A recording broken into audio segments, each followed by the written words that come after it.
நம்மளுடைய நாவுல அதிகாரம் இருக்கப்படுகிறதா இருக்கிறது.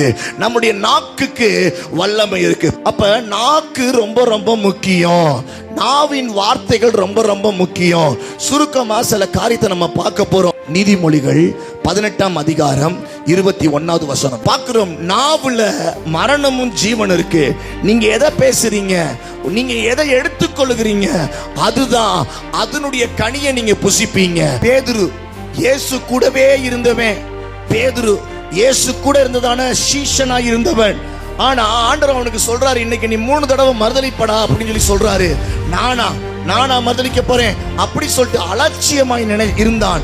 அவன் விடிய காலத்துல ஆண்டவரை அங்க எல்லாரும் வேதனைப்படுத்தி கொண்டிருக்கிற நேரத்துல அநேகர் வந்து கேட்கிறாங்க, நீனும் அவர் கூட இருந்தவன் தானே சொல்லும்போது இயேசுவை பத்தி சொல்றான், எனக்கு அவரை தெரியவும் தெரியாது, சபிக்கவும் சத்தியம் பண்ணவும் எனக்கு அவரை தெரியவே தெரியும். இது என்ன தெரியுமா, இந்த இடத்துல பொய் பேசியிருக்கிறான், புரட்டி பேசிக்கிறான். இவன் அவன் கூட இருந்தவன் தானே, இப்ப இல்லவே இல்லைன்னு சொல்றான். அப்ப புரட்டுறது, அப்ப என்னது புரட்டுறது. இன்னைக்கு நம்ம வாழ்க்கையில பொய் பேசுறதும் புரட்டி பேசுறதும், சூழ்நிலைகளுக்காக சந்தர்ப்பத்துக்காக புரட்டி பேசுறதும், இந்த சூழ்நிலை பேசித்தானே ஆகணும். இல்ல, தேவன் பார்க்கிறாரு. நம்ம பொய் பேசவே கூடாது, புரட்டி பேசவே கூடாது. நம்ம வாழ்க்கையில நம்மளே கெட்டதை வர வச்சிருக்க கூடாது. தேவன் நம்மளுக்கு நல்லதை வச்சிருக்கிறாரு.